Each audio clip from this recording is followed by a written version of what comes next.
com imensa alegria que novamente eu me encontro com vocês, servos do Projeto Volta Israel, para podermos falar um pouco mais sobre a questão das drogas. Nós hoje vamos falar um pouco sobre quais são as drogas mais novas, as novas drogas e também os novos consumos. Porque, na verdade, nós não vamos falar somente assim de um tipo de droga, mas a questão da dependência química. Alguns já me conhecem, eu sou Solange Prachedes, sou assistente social e desde 2003 estou na promoção humana e o meu primeiro projeto de atuação foi o Projeto Volta Israel. E é uma área que eu tenho me dedicado bastante, né? E como profissional também tenho crescido e contribuído para o governo do estado do Ceará para a implementação de políticas públicas sobre drogas. Então, é uma área que eu venho me aperfeiçoando, estudando e trabalhando nela. E fui convidada pela Promoção Humana para, mais uma vez, partilhar um pouco com vocês sobre esse conteúdo, sobre drogas. Não é nada de novo, mas é importante nós termos bem claro as questões da dependência química, né? Então, assim, para que nós possamos iniciar, nós precisamos lembrar, né, o que é droga, né? O que é droga? Segundo a Organização Mundial de Saúde, droga é qualquer substância não produzida pelo organismo que tenha a propriedade de atuar sobre um ou mais de seus sistemas, produzindo alterações em seu funcionamento. Então, nosso organismo, ele mesmo, por si só, ele já tem todas as substâncias necessárias, né? Os hormônios, neurotransmissores, tudo que nós precisamos para termos um equilíbrio na nossa vida, uma qualidade de vida e para encontrarmos o nosso bem-estar, a alegria de viver. Nós não precisamos de nenhuma substância que venha somar com aquilo que nós já temos, a não ser que estejamos adoecidos, doentes, e vamos precisar de medicamentos ou de uma alimentação que vá subsidiar as alterações do nosso funcionamento cerebral. Mas, tirando qualquer situação de doença, nosso organismo ele já é feito perfeitamente para que não precise de nenhuma substância para mudar nenhum funcionamento do nosso cérebro. O que nós precisamos é uma boa alimentação, uma boa qualidade de sono, uma boa atividade física. E isso sim, isso vai estimulando o nosso cérebro cada vez mais para que nós estejamos numa situação de satisfação, uma situação de euforia pelas nossas emoções e de bem-estar. E com isso uma qualidade de vida. Mas, infelizmente, na nossa sociedade, nós estamos vendo cada vez mais que as pessoas vão buscando outras substâncias para poder ir somando, né, e trazendo para modificar as alterações cerebrais. E, infelizmente, isso ele tem sido uma coisa assim, muito, muito, muito grave e crescente. Na década de 90, nós vemos um boom do crack. Então, foi onde realmente houve o início de uma explosão mesmo do uso da cocaína. E o que é que vem ser a dependência de substâncias psicoativas, né? É um fenômeno muito complexo, porque vai envolver os fatores sociais, os fatores familiares, farmacológicos, econômicos, psicológicos, entre outros. A dependência química ela é uma questão que ela é acelerada por todas essas questões que eu falei, né? Como também ela vai trazer graves consequências para essas situações. A dependência química ela é um transtorno biopsicossocial e espiritual. Ela atinge a pessoa, o físico da pessoa. Ela atinge o psique, todo o seu cérebro, sua mente, sua consciência, né? Toda alteração cognitiva. as suas relações sociais, a família, a sua relação com a escola, sua relação com o trabalho, a relação entre os cônjuges, entre pais e filhos, uma série de problemas, e espiritual também, porque o homem é um ser inteiro, completo. E a dependência química, o uso de substância, vai atingir esse homem na sua completude, na sua inteireza. De qualquer forma, ele vai ser totalmente atingido. E para que a gente possa ir aprofundando a questão do uso de substâncias, né, como vocês sabem, já falamos isso em anos anteriores, existem as drogas lícitas e as drogas ilícitas. As drogas lícitas são aquelas que são permitidas por lei, mas também as lícitas, elas trazem grandes consequências. Elas trazem graves problemas, tanto individuais como sociais.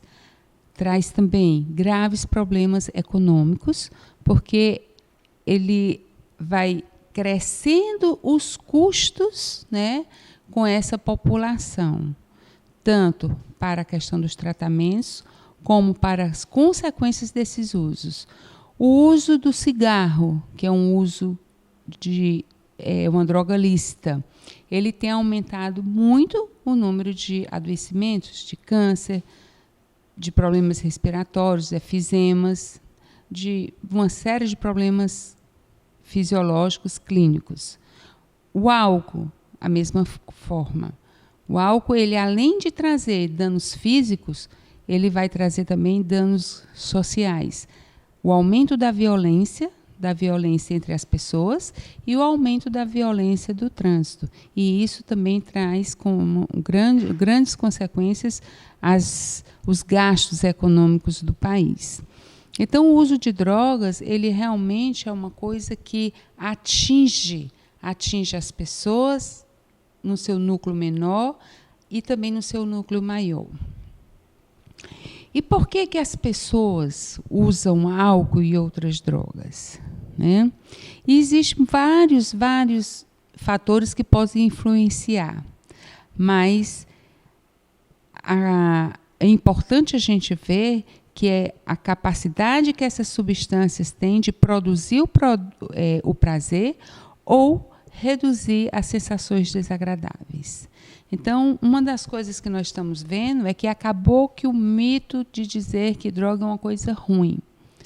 As consequências da droga são devastadoras, são péssimas, mas o uso de droga em si, a gente pode dizer que leva a um prazer. E esse prazer a uma elevação da euforia ou o prazer para minimizar os sofrimentos. Nós vivemos numa sociedade hoje onde a sociedade ela tem sofrido muito, porque é uma sociedade que se encontra adoecida, uma sociedade que está dentro de um vazio, com falta de sentido de vida, sempre buscando um sentido de vida. E porque ela não encontra esse sentido de vida, as pessoas, então muitas vezes são nas substâncias que elas estão buscando esse sentido de vida, né? Mas todas as drogas de abuso agem direta ou indiretamente em um mesmo local do cérebro, responsável pelas sensações de prazer. E nós vamos ver a foto, a questão do cérebro, onde se localiza a área de recompensa. O cérebro, como nós sabemos, ele é formado por vários, assim, ele é um corpo grande, mas tem todo dividido. E nas suas divisões nós vamos ter a parte responsável pela visão, pela área sensitiva, pela área motora, pelo julgamento crítico, comportamento emocional, pela memória, pela coordenação. Então, o cérebro tem toda uma divisão. E lá no íntimo, lá dentro, no miolinho, lá se concentra a área de recompensa. E todas essas drogas, né, incluindo o álcool faz com que o nosso cérebro libere maior quantidade de uma substância chamada dopamina. Dopamina é a substância, né, que é liberada quando há o uso de drogas. Mas o próprio cérebro, ele já produz essa substância independentemente de ter droga ou não, por nós mesmos. A substância, substância que entra, a substância psicoativa que vai ativar o sistema nervoso cerebral, ela vai aumentar a presença da dopamina. E isso aumenta a sensação de prazer, né? E essa dopamina, ela age na comunicação entre os neurônios. Por isso, ela é chamada neurotransmissor. Esse aumento de dopamina gera uma grande sensação de prazer.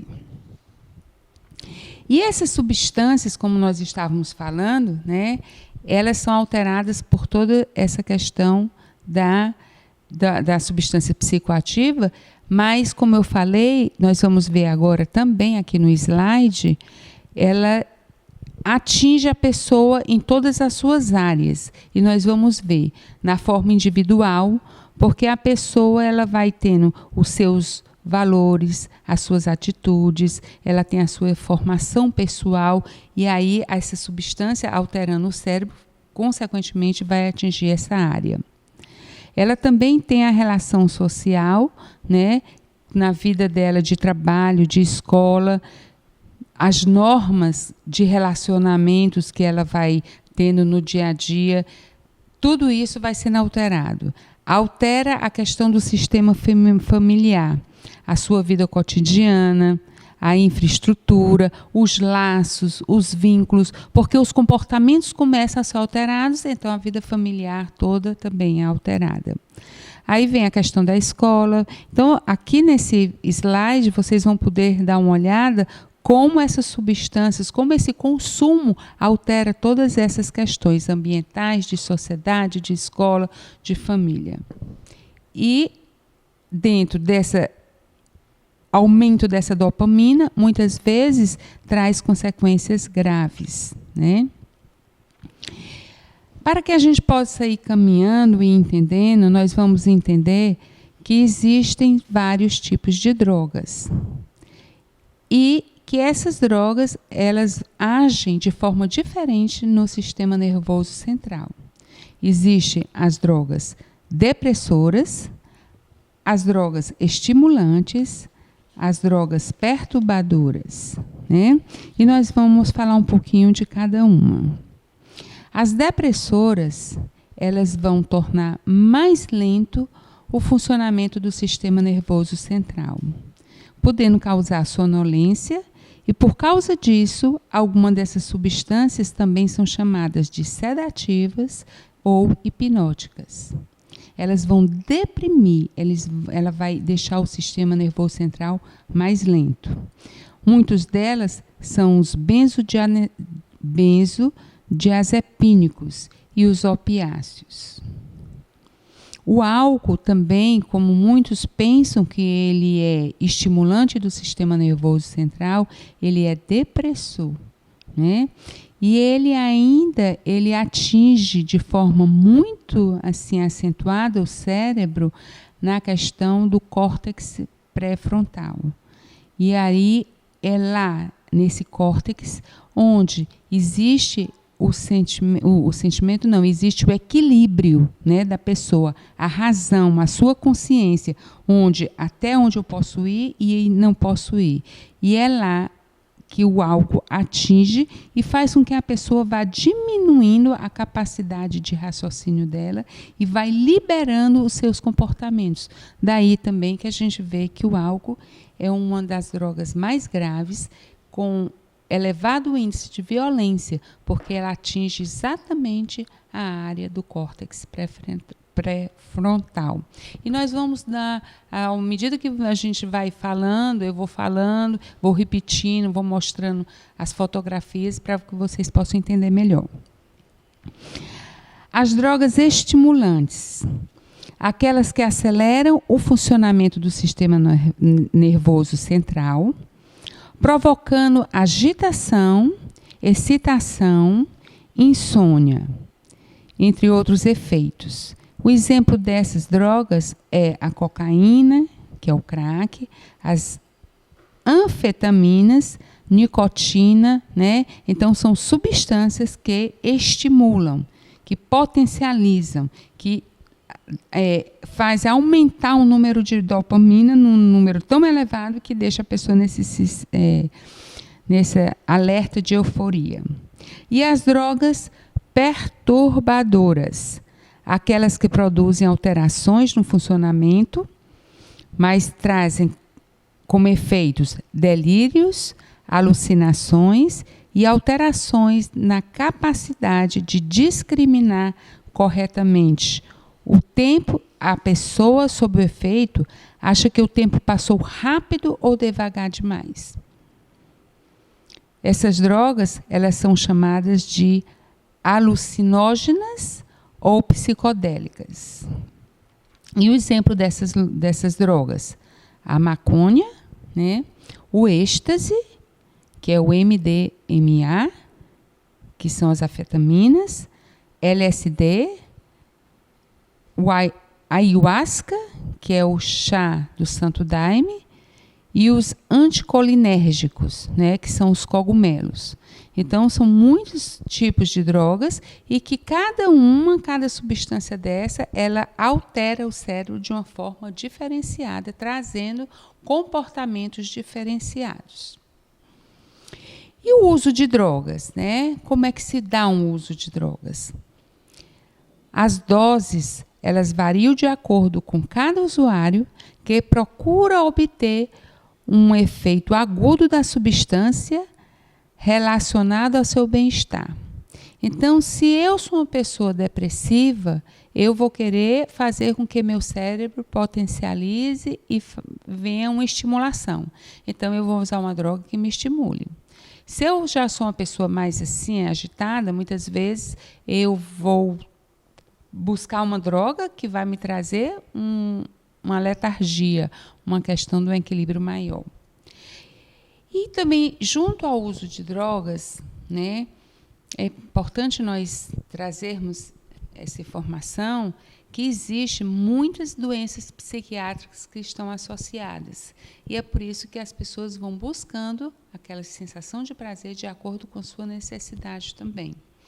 As comorbidades psiquiátricas são os transtornos mentais, que vão desde do bipolar, transtorno de ansiedade, a bipolar, e transtornos depressivos, transtornos de pessoas suicidas, né, que já têm a depressão crônica, que pode chegar à questão de suicídio, que são transtornos mentais que já predispõem a pessoa à questão da necessidade de um uso de substância. Mas isso aqui eu estou falando só para a gente entender que existem esses efeitos no sistema nervoso central, de depressor, perturbador do sistema nervoso central e estimulante. E, associado a isso, as pessoas ainda fazem junção com as doenças psiquiátricas que ela tem e, por desconhecer, vão procurando trazer substâncias para melhorar a sua vida, né? E como é que se dá o uso, o abuso e a dependência? O uso se dá quando a gente diz que é qualquer consumo experimental ou ocasional. Então, se eu fumo um cigarro por dia, eu sou uma usuária. Se eu vou nas festas e tomo uma cerveja, tomo um vinho, eu não sou dependente, eu sou usuária, mas eu faço o uso de alguma substância psicoativa, porque o álcool, o cigarro, que são lícitos, né, eles alteram o sistema nervoso central, igual como as drogas ilícitas que não são permitidas por lei. O abuso é uma administração de droga resultando em perturbação da compreensão, cognição, percepção, afeto e comportamento. Então, a minha vida já começa a ter consequências. Quando eu tenho uma relação de abuso de drogas, eu já trago consequências graves na minha vida social também, nos meus comportamentos. E as famílias, elas vão percebendo isso. Graças a Deus, a política de droga, né, desde 2005, do ano de 2005, ela vem realmente tentando trazer mais diálogos nas escolas, socialmente, nas comunidades, para fazer com que as pessoas vão entendendo cada vez mais. E também o mundo científico, os técnicos, os profissionais da área de saúde têm investido em pesquisas e têm nos trazido a condição de conhecer um pouco mais sobre isso, porque é muito importante para que a gente vá entendendo a questão das drogas e o efeito delas no sistema nervoso central. A dependência é um estado de intoxicação periódica ou crônica, nociva ao indivíduo e à sociedade. Então, quando gera dependência, já é um uso nocivo. Sai da questão do uso pelo prazer, pela convivência, pela alegria do momento e já vai trazendo prejuízos graves à pessoa, na sua saúde e nas suas relações de trabalho, de escolaridade, principalmente de família. É um consumo incontrolável. Então, a pessoa já não tem mais controle sobre o seu uso de drogas. E aí já se torna dependente e o adoecimento em situação grave, que precisa de intervenção, precisa de apoio, a família precisa tomar conhecimento dessa situação, a família precisa intervir junto com o usuário, porque ele sozinho também ele não vai ter condição. Então, é uma coisa conjunta, a pessoa e a família. E aí vocês vão me dizer, mas Solange, quando a pessoa não tem mais nem família, já foi abandonada, então somos nós que vamos acolher essa pessoa, nós que vamos referenciar essa família, ou essa pessoa conosco, fazendo uma vinculação para que ela possa, através dessa vinculação, desse acolhimento, desse amor gratuito recebido, ela também voltar, desejar a ter sua dignidade restituída, a sua dignidade de pessoa humana. E aí a gente vai atuar nessa pessoa doente. Eu trago agora para vocês, né, a Nora Volkow, que é uma psiquiatra mexicana, e ela é a presidente do NIDA, do Instituto Nacional dos Estados Unidos sobre Dependência Química, né, e que vem há mais de 35 anos estudando sobre a dependência química.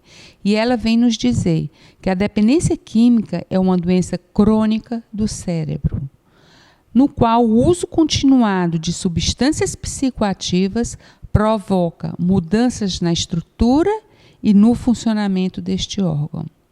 O cérebro é o nosso órgão vital, é o nosso órgão maior do nosso corpo, onde está toda a essência do ser humano. Tudo depende do cérebro.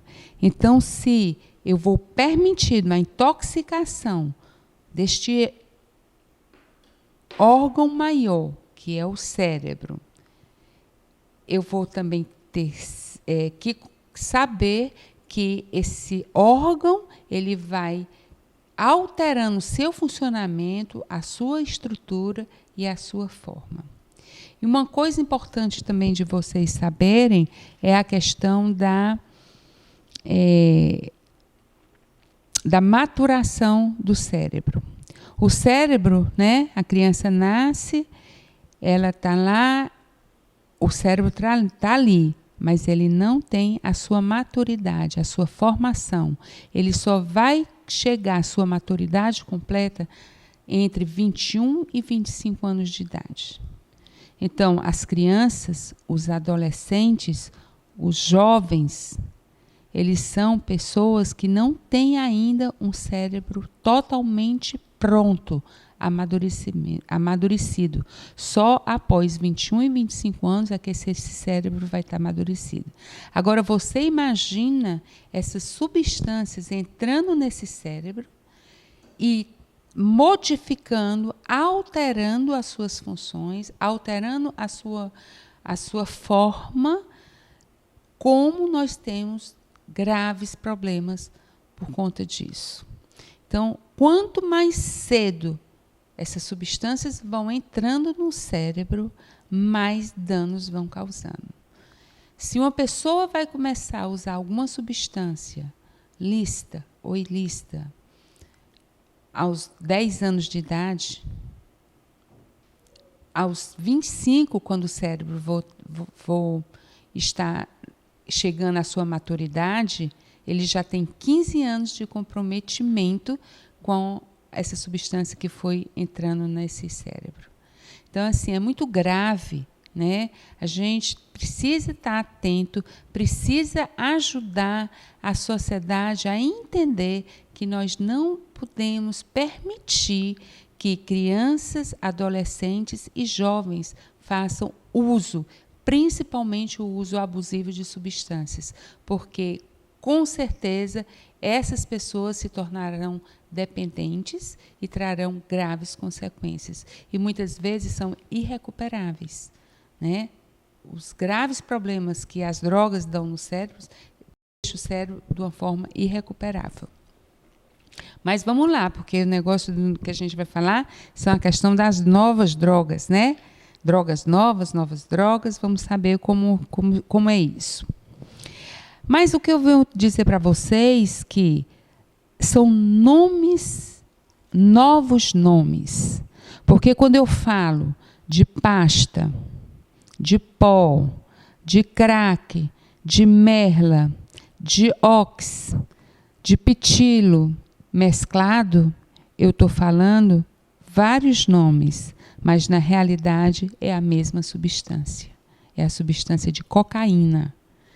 Cocaína é a substância que altera todo o cérebro e que dá respostas ao meu físico, ao meu corpo, ao meu psique para aquilo que eu quero alcançar. Então, são vários nomes, não são várias drogas. Tá bom? Então, pasta, pó, crack, merla, ox, pitilo mesclado. Tudo é cocaína. Agora, existem as maneiras do uso dessa cocaína. E também a questão do refino. Muitas vezes a pasta ainda é a borra da cocaína, é o resto. Aí o refino é aquela cocaína em pó que tem as suas diversas qualidades, mas o que vai mudar também é a maneira da administração. Ela pode ser injetada, ela pode ser fumada, ela pode ser cheirada. Então, aí é que vai ter as diferenças, né? E o crack, né? O crack, a gente dá um parêntese nele, porque foi ele que realmente trouxe esse boom da preocupação da epidemia de uso de substâncias no mundo inteiro e, de uma forma geral, aqui no nosso país, no Brasil. O crack, ele veio na década de 90 e foi assim que fez despertar o poder público para a necessidade de realmente a gente se mexer e fazer alguma coisa. E daí que veio todo o trabalho para que as legislações pudessem ser vigentes e começar uma política sobre drogas, que foi em 2005 e em 2006 foi feito a Lei 11.434, Lei 11.343, que é a lei de drogas que vai reger toda a questão de prevenção, tratamento e repressão ao uso de drogas no nosso país. E ela é vigente até hoje ainda. É esta lei ainda que é vigente no nosso país, aqui no Brasil. O crack é uma forma diferente de levar a cocaína ao cérebro. Ao invés dela ser cheirada, né, aspirada, ela vai ser fumada. Então, ela vai entrar diretamente no pulmão e vai atingir mais rápido a corrente sanguínea e isso vai levar mais rápido ao cérebro. Quando a cocaína é injetada nas veias, há uma demora de 30 a 40 segundos para início do efeito. Quando ela é cheirada, né, aspirada, ela demora 3 a 5 minutos. Quando é fumada, é rapidamente absorvida pelos pulmões, alcançando o cérebro depois de 8 a 10 segundos. Então, as pessoas foram modificando a maneira de usar a cocaína. Em vez de injetar, que demorava muito, ou então simplesmente de aspirar, né? E existe muito ainda a questão de aspirar, mas foi também essa modalidade de trazer numa pedra, e quando queima essa pedra, que ela começa a estalar e faz crack, crack, crack, aí deram o nome de crack, então trouxe essa epidemia desse uso do uso de cocaína desta forma. Também são novos nomes, mas também tem novas cores, né? Nós temos aí o exemplo do êxtase, que é o MDMA. Então, vocês vão ver aí diversos comprimidos de diversas formas. Tem umas aí até com cara de caveira, de navete, como se fosse uma pedrinha de dominó. As cores também. Tudo isso porque são coisas que vão trazendo ao olho humano, ao olho daquela pessoa, uma maneira de brilhar como se fosse uma coisa diferente, uma coisa nova. Mas a substância é a mesma. Não modifica. Tudo é êxtase. E tem sido cada vez mais crescente essa droga no nosso país, né? Inclusive também no tráfico trazido do Paraguai de forma de contrabando. E cada vez vão modificando. Às vezes é rosa, às vezes é amarela, azul, laranja, né? Porque as pessoas vão achando bonito e vão se atraindo por essas novas cores. E o que é esse êxtase, né? É o metilenodioximetafetamina, né? MDMA.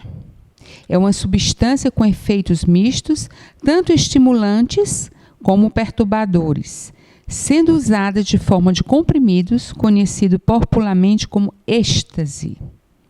Seu uso ocorre em geral em festas com muita dança e música eletrônica. Os comprimidos são produzidos em laboratórios ilegais e podem conter outras drogas misturadas ou impurezas. O comprimido de êxtase, ao ser ingerido em jejum, leva cerca de 15 minutos para alcançar o cérebro e atinge os efeitos máximos após 1 hora do uso. Os efeitos duram cerca de 2 a 3 horas. Geralmente são consumidos 1 ou 2 comprimidos com 60 miligramas a 120 miligramas cada, né? Então, vocês imaginam aí, numa festa, as pessoas repetindo e misturando toda essa questão dessa droga com álcool, com Red Bull, né, que são os estimulantes que as pessoas estão sempre usando, e assim as pessoas passam a noite inteira em claro. Aí vem os benzodiazepínicos, que são os ansiolíticos, e são comprimidos que são usados para tratamento de saúde, mas também de forma errada para a questão de alteração do sistema nervoso central. Eles são de longa duração, diazepam, flurazepam, de média duração, lorazepam, alprazolam, e curta duração, triazolam, flunitrazepam e misadolam, e outros, né? Que não, a gente aqui, eu estou só citando os nomes para que vocês vejam que não são vários nomes, mas as pessoas vão dando nomes às substâncias. O princípio ativo da substância é o que vale. Então, esses que eu estou falando são os benzos, as pessoas conhecem por benzo, né? São os benzodiazepínicos.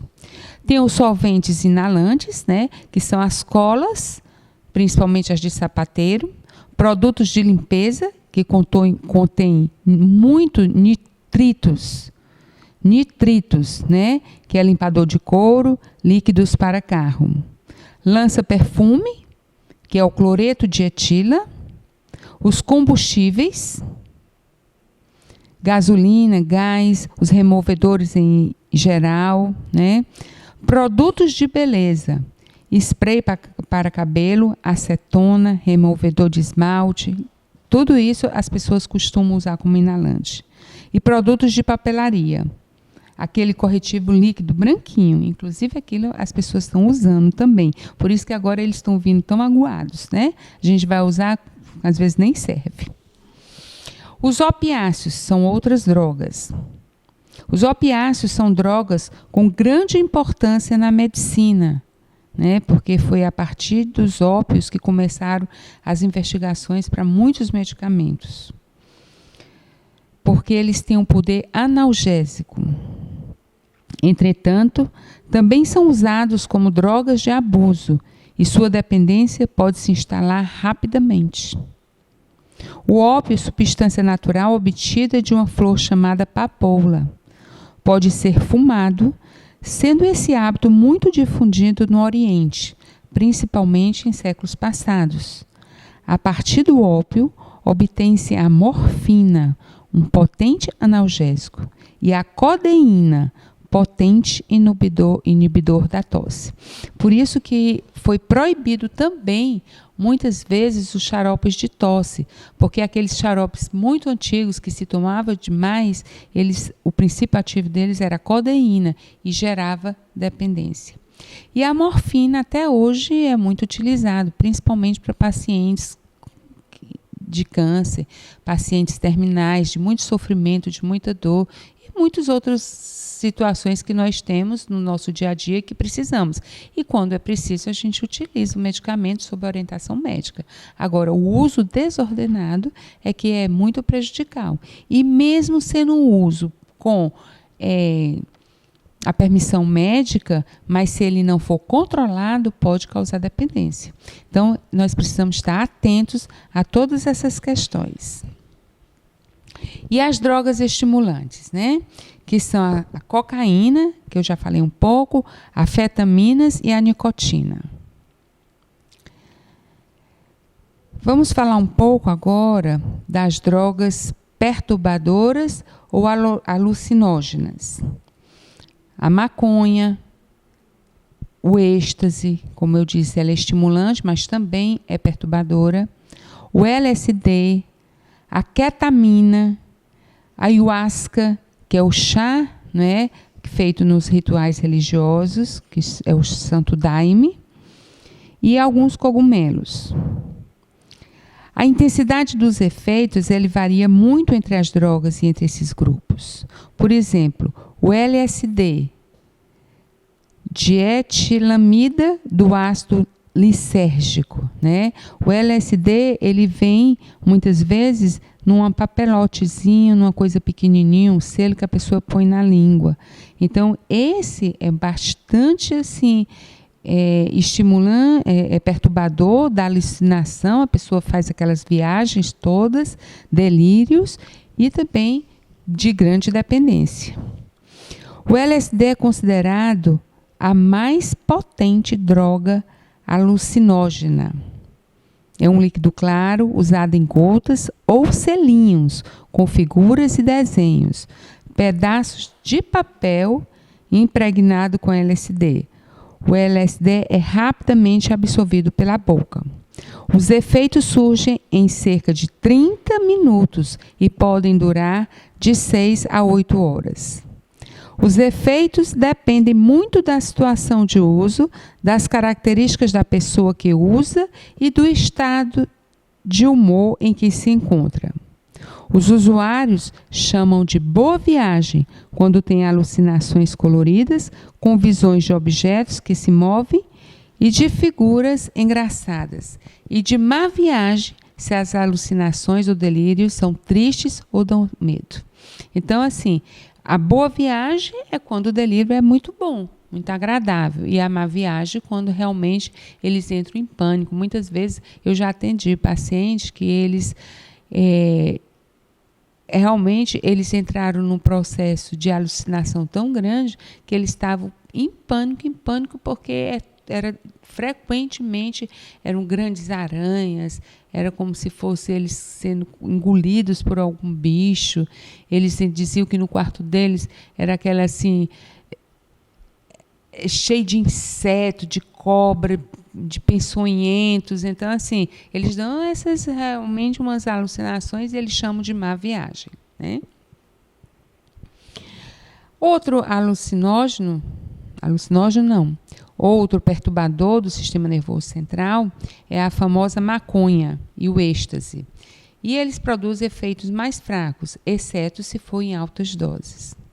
O efeito também varia de acordo com a origem da droga, se ela é pura ou misturada, ou com substâncias, com os motivos do uso, a personalidade de quem usa, o ambiente e as demais pessoas presentes.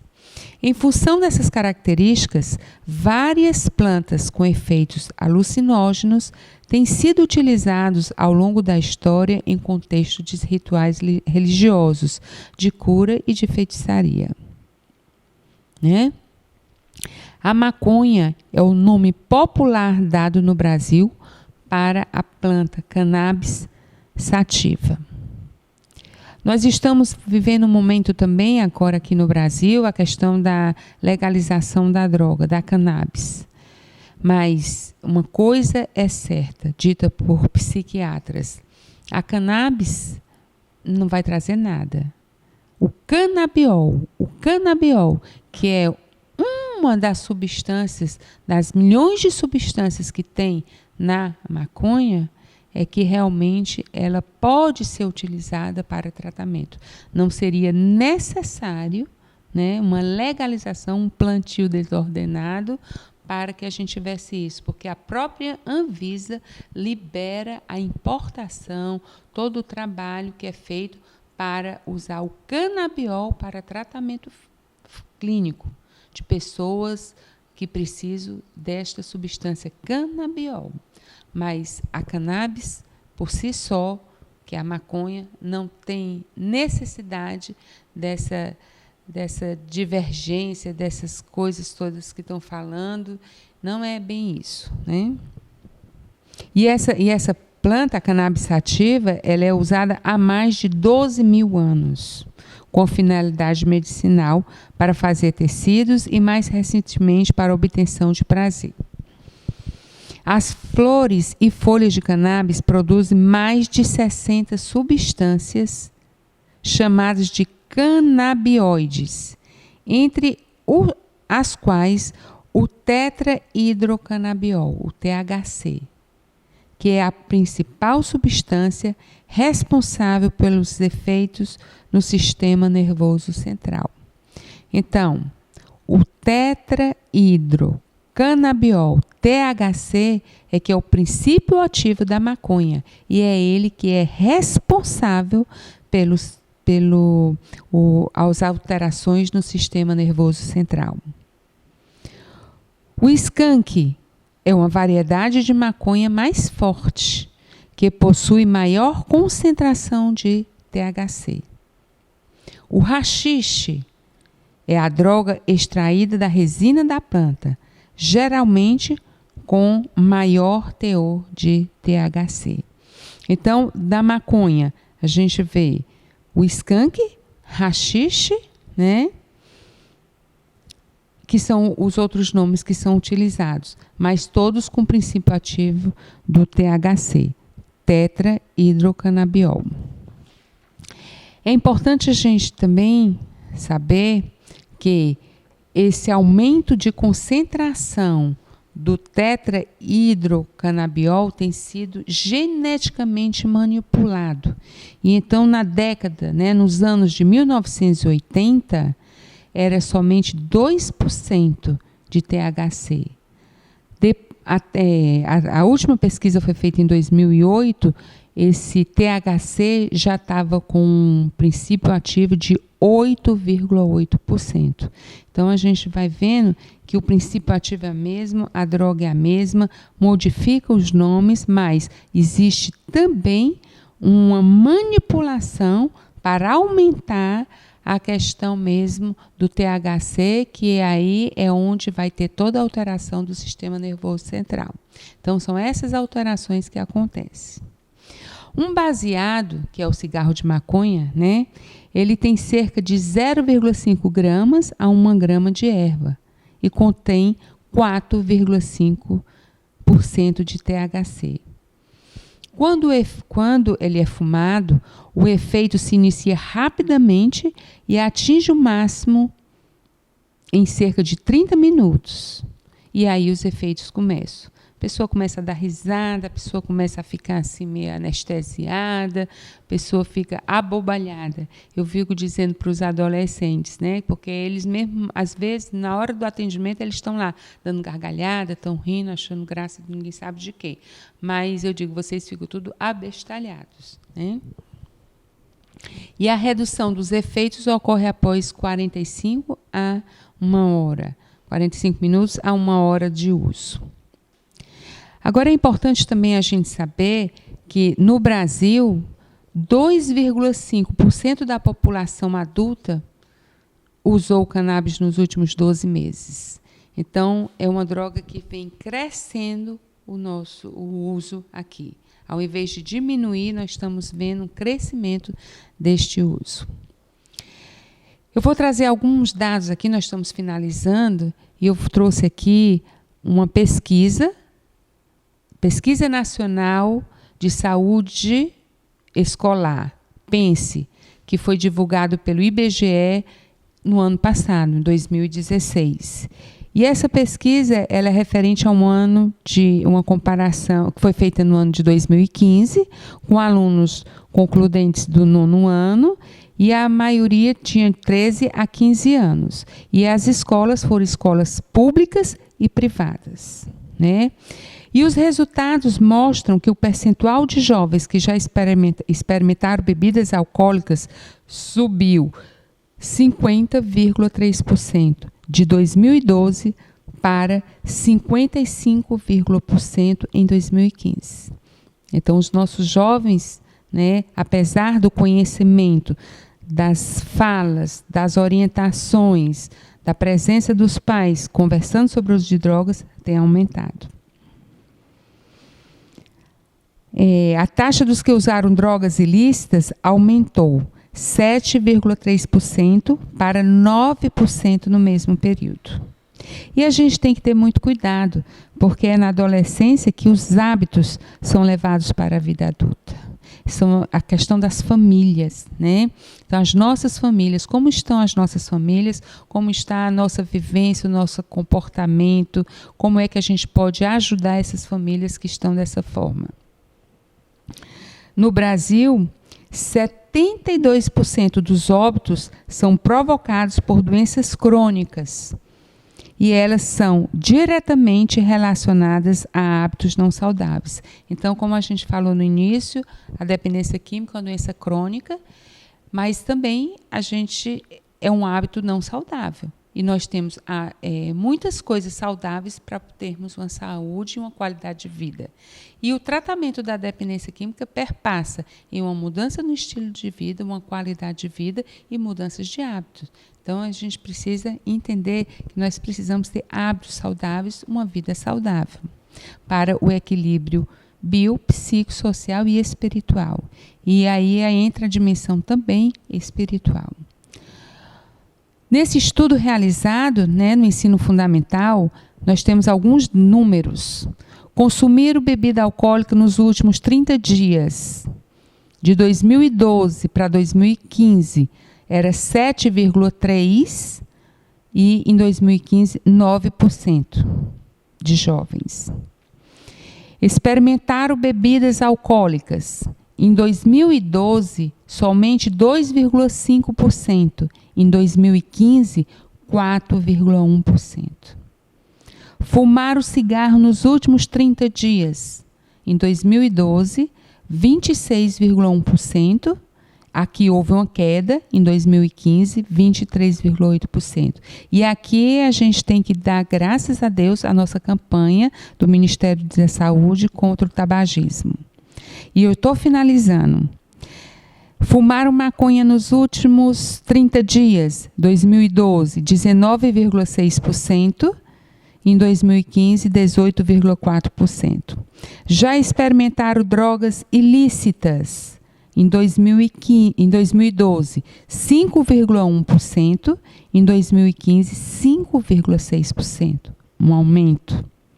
Né? E aqui eu trouxe mais essa informação que eu achei muito interessante. Praticar os exercícios físicos regularmente, uma coisa positiva na pesquisa. 2012, 30,1%, em 2015, 34,4%. Bem, e aqui eu finalizo, né, para vocês todas essas questões. Finalizei com essa pesquisa recente para que nós possamos ver que nós precisamos agir. Nós precisamos agir para os nossos jovens. E o que fazer? O que nós podemos fazer? Nós, como profissionais, como sociedade, como pessoas, como cristãos, como consagrados, né? Nós precisamos efetivar políticas públicas de prevenção ao uso de drogas. Muito diálogo, muito conhecimento está levando para as escolas, para as comunidades, para as famílias, a questão dos esclarecimentos, todos esses que nós estamos vendo aqui. O que podemos fazer mais? Uma atenção à família, tanto pelo poder público, mas também conosco, como comunidade católica Shalom, como consagrados, como servos, como pessoas que somos escolhidos por Deus para estarmos formando pessoas, para estarmos salvando almas para Deus.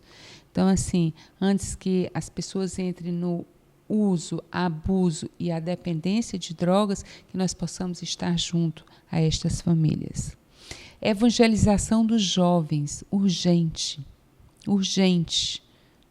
Precisamos evangelizar essa camada da população, porque, como nós vimos, o cérebro delas está em formação, em processo de maturação. Então, vamos levar a pessoa de Jesus, o anúncio de Jesus, para que elas possam preencher com o amor de Deus e não deixar o vazio existencial acontecer e buscar a droga. E oração e aconselhamento, mão na cabeça das pessoas, das famílias, dos jovens, acolher, amar, anunciar Jesus e conhecer cada vez mais sobre a questão das drogas para melhor servirmos aos nossos irmãos. Muito obrigada.